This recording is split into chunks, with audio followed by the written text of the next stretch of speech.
સમાચારો તરફ આગળ વાત કરીએ। દાહોદમાં કોન્સ્ટેબલ 3000ની લાંચ લેતા ઝડપાયો છે। કોન્સ્ટેબલ રમેશ વાઘમસી લાંચ લેતા રંગે હાથ ઝડપાઈ આવ્યો છે।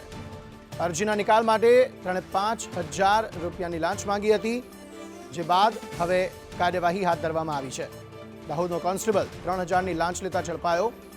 પંચમહાલ એસીબીએ છટકું ગોઠવી આ કોન્સ્ટેબલને ઝડપી પાડ્યો છે। હેમલ પંચાલ વધુ માહિતી આપી રહ્યા છે। હેમલ, જણાવશો શું વધુ વિગતો? ચોક્કસ અંકિત વાત કરીએ તો દાહોદ અંદર વધુ એક વખત લાંચ અધિકારી પર તવાઈ આવી છે।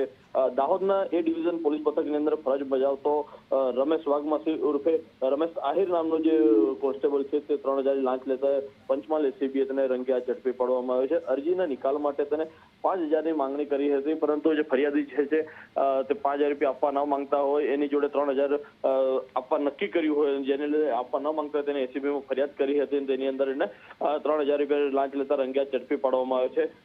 જે દાહોદ એ ડિવિઝનનો ગેટ છે ત્યાં બાજુથી જે રમેશ આહિર જે છે, રમેશ વાઘમાસી છે, તેને ત્યાંથી ઝડપી પાડવામાં આવ્યો છે અને તેની ટ્રેપ થતાં તેને પોલીસ બેડામાં પણ હડકંપ મચી ચૂક્યો છે। હાલ તો એસીબીએ પણ તેને પકડીને તેની આગળની કાર્યવાહી હાથ ધરી છે। જી, આભાર સમગ્ર માહિતી આપવા માટે।